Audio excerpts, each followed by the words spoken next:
There's a storm coming. You sound like you're looking forward to it.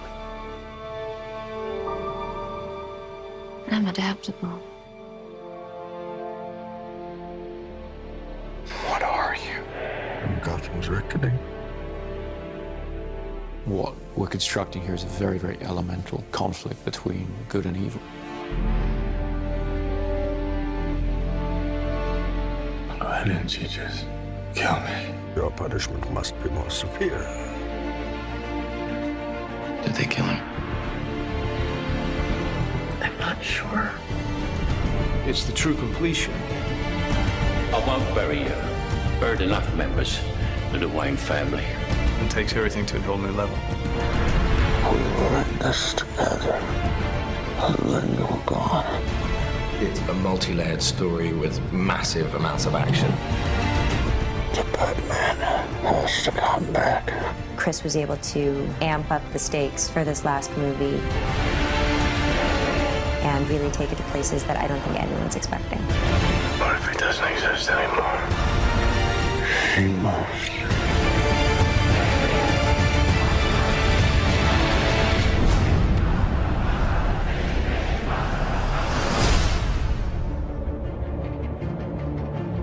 At the beginning of The Dark Knight Rises, we find a Bruce Wayne who's been damaged by his experiences as Batman. You are as precious to me as you were to your own mother and father. I swore to them that I would protect you, and I haven't. How much longer can he allow this pain to control what he does with his life? Alfred feels that it's his duty to help him find a way to put it behind him. You're not Batman anymore. It's about 8 years that Batman has been missing. And we've gotten to see what Gotham has become. Everything seems fine on the surface, but it's all built on this lie. I am the main sort of facilitator of that. It's a secret, I think, that's eaten away at him.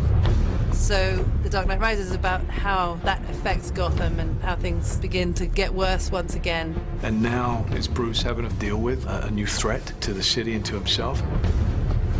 The choice has to be made. Is Batman going to return? It's the true test of a hero. Confronted with their darkest fears, being taken all the way to the edge. How do they come back? Do you think he's coming back? I don't know. In The Dark Knight Rises, we have an incredible ensemble that we've put together. I remember seeing Christian in the makeup chair. There was a 3-year-old in me that was like, that's Batman. It never stops giving me goosebumps. Standing in the suit, where you walk down the steps and everyone just stops. I really wanted to see Batman meet his match. There's a new kid in town. This is the first time that Batman has come across anybody who is superior physically. Mr. Wayne. Wayne's not ready to be reasoned with. When Gotham is ashes, you have my permission to die.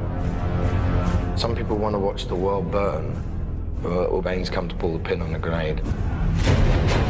Tom Hardy is an extraordinary actor. What Tom is able to do just with his expressions and his eyes, it's terrifying. Through the course of The Dark Knight Rises, we'll uncover more about what drives Bane, where he comes from, what he wants. Let the games begin. And none of it's good news. We've made some mistakes. It's Kyle. Girls gotta eat. Selina Kyle has her own code of ethics, which sometimes involves doing things that other people might consider questionable. We have to have a way of grounding the character, realizing that the Catwoman could just be this calm woman, this grifter, this classic movie femme fatale, really. Some brazen costume for a cat burglar. Yeah? Who are you pretending to be? I think Anne understood right from the first that she was going to have to do almost everything in the film herself. She has to be that character. She took it on in the most extraordinary way. The most important thing is to fit into Chris's Gotham City. My Catwoman has to be Chris Nolan's Catwoman. Don't be shy. When you cleaned up the streets, you cleaned them good. Pretty soon we'll be chasing down overdue library books. My character, John Blake, is a proud police officer. And in the midst of, I think, a lot of cynicism, he remains really idealistic and someone who really believes in what he does. We have a new character played by Marion Cotillard, Miranda Tate, a member of the Wayne Enterprises board, and she's trying to pull him out of his shell and get him back into the world. Don't worry, Master Wayne. Takes a little time to get back in the swing of things. Alfred, as played by Michael Caine, has always been the emotional heart of these movies. You know what Alfred is? He is us in this incredible world. He's not tough like all the others. These conversations used to end with an unusual request. I'm retired. I would say Lucius is the brains. Yes, Mr. Wayne, it does come in black. But he also has grown to have a great fondness for Bruce. Lucius and Alfred. Between the two of them, we try to keep his moral compass pointed in the right direction. And Commissioner Gordon, to some extent, has been left on his own running the police in Gotham.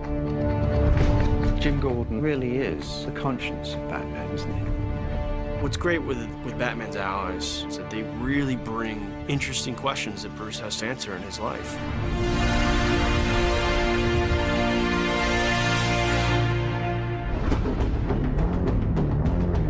Chris has always had such a strong sense of spectacle, with this good human story to it as well. He turns those big action movies into something very intimate and emotional. You feel very close to all those people.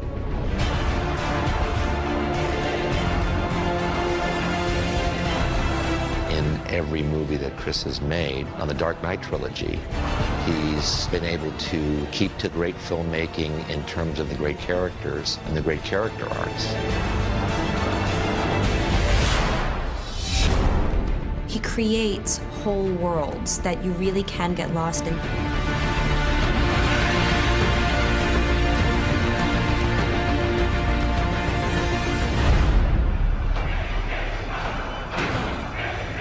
What does that mean? Rise. The Dark Knight Rises is certainly the biggest film that I've undertaken, by far. We really looked back to the silent era of motion pictures, when the image was paramount, when all you had was the scope and scale of a location, thousands of extras, that kind of thing. That's the kind of storytelling I was interested in exploring. Dark Knight Rises is about trying to get some of that romantic scale and modernism into it in a sort of epic way. We started the shoot in India, then we moved to the UK. After that, we went to Pittsburgh, Los Angeles, Manhattan. It's been relentless action from start to finish. We've expanded into the largest of genres, the war movie, the disaster film. They add scale, raising the stakes from a place where they were already extremely heightened. We do get a great kick out of doing this action work. To be in Inverness, Scotland, flying with a fuselage in an aircraft and 4 stuntmen hanging off an airplane. With Chris Nolan, as much as we can physically do inside of that lens is where he would like to go. We had them on the outside of the aircraft, shooting through the windows, and it was a big thing to come together. It has this wow factor. We're back at Carlington, which is this large hangar. You okay? Yep. A lot of the film takes place underground, so we've built a Gotham sewer system and we're pumping an enormous amount of water around it.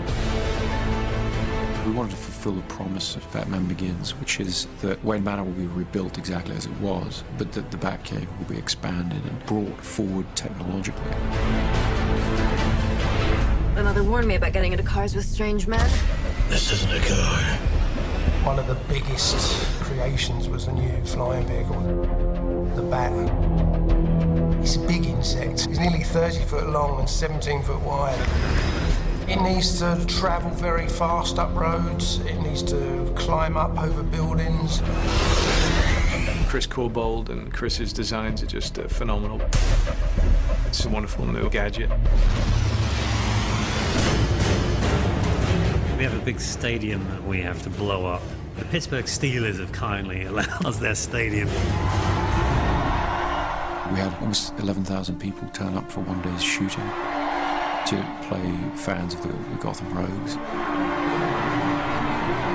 The biggest challenge is just the sheer scale of the operation that's going on. You know, we've got thousands of people in the stands, we've got multiple cameras, IMAX cameras. This is probably going to be one of the biggest, most demanding visual effects sequences in the film.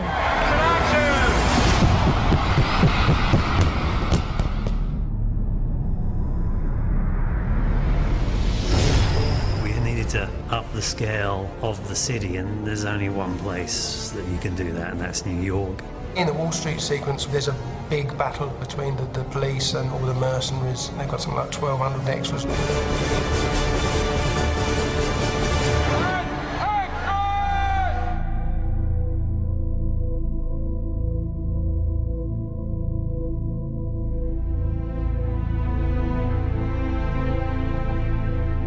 Chris really did want to shoot everything as real as possible, so there's no visual effects enhancing the amount of people that are in that scene.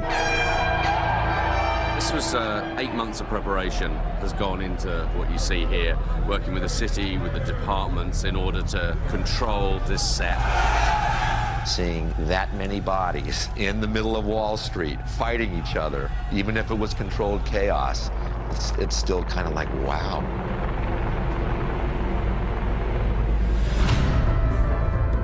People of Gotham, we have not abandoned you. What does that mean? It means we're on our own. This is certainly the biggest movie that I've ever worked on. But then emotionally, it feels like something that a lot of people can tap into.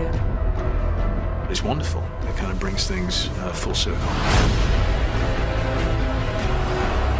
You see only one end to your journey.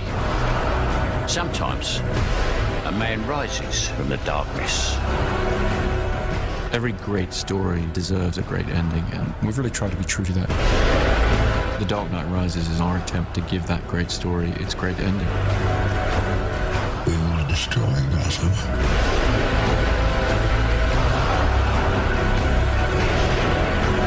What now? You don't owe these people anymore. You've given them everything.